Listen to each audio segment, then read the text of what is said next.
ಚಿಕ್ಕಮಗಳೂರಲ್ಲಿ ರಾಜ್ಯ ಕಾರ್ಯನಿರತ ಪತ್ರಕರ್ತರ ಸಂಘದ ವತಿಯಿಂದ ಅದ್ದೂರಿಯಾಗಿ ಪತ್ರಿಕಾ ದಿನಾಚರಣೆ ಆಚರಿಸಲಾಯಿತು. ಚಿಕ್ಕಮಗಳೂರಿನ ಕುವೆಂಪು ಕಲಾಮಂದಿರದಲ್ಲಿ ಈ ಸಮಾರಂಭ ನಡೆಯಿತು. ಕನ್ನಡಪ್ರಭ ಸಂಪಾದಕರಾದ ಜೋಗಿ ಹಾಗೂ ಏಷ್ಯಾನೆಟ್ ಸುವರ್ಣ ನ್ಯೂಸ್ನ ಚಿತ್ರದುರ್ಗ ವರದಿಗಾರ ಕಿರಣ್ ಕೆ ಕಾರ್ಯನಿರತ ಪತ್ರಕರ್ತ ಸಂಘದ ರಾಜ್ಯ ಮಟ್ಟದ ಪ್ರಶಸ್ತಿಗೆ ಭಾಜನರಾದರು. ದತ್ತಿ ಪ್ರಶಸ್ತಿಯಲ್ಲಿ ಗೊಮ್ಮಟ ಮಾಧ್ಯಮ ಪ್ರಶಸ್ತಿಗೆ ಕನ್ನಡಪ್ರಭ ಸಂಪಾದಕ ಗಿರೀಶ್ ರಾವ್ ಭಾಜನರಾದರೆ KUWJ ವಿಶೇಷ ಪ್ರಶಸ್ತಿಗೆ ಚಿಕ್ಕಮಗಳೂರು ವರದಿಗಾರ ಕಿರಣ್ ಕೆ ಪಾತ್ರರಾದರು. ಪತ್ರಿಕಾ ದಿನಾಚರಣೆ, ಪದಾಧಿಕಾರಿಗಳ ಪದಗ್ರಹಣ ಹಾಗೂ ದತ್ತಿ ಪ್ರಶಸ್ತಿ ಪ್ರದಾನ ಸಮಾರಂಭ ನಡೆಯಿತು. ಇನ್ನು ಆಜಾದ್ ಪಾರ್ಕ್ನಿಂದ ಕುವೆಂಪು ಕಲಾಮಂದಿರದವರೆಗೆ ಭವ್ಯ ಮೆರವಣಿಗೆ ನಡೆಯಿತು.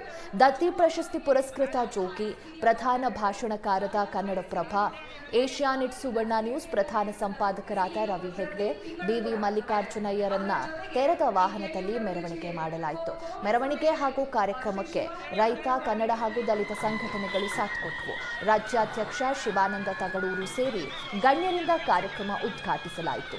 ಶಾಸಕರಾದ HD ತಮ್ಮಯ್ಯ, TD ರಾಜೇಗೌಡ, ಶ್ರೀನಿವಾಸ್, CT ರವಿ ಕಾರ್ಯಕ್ರಮದಲ್ಲಿ ಭಾಗಿಯಾಗಿದ್ದರು.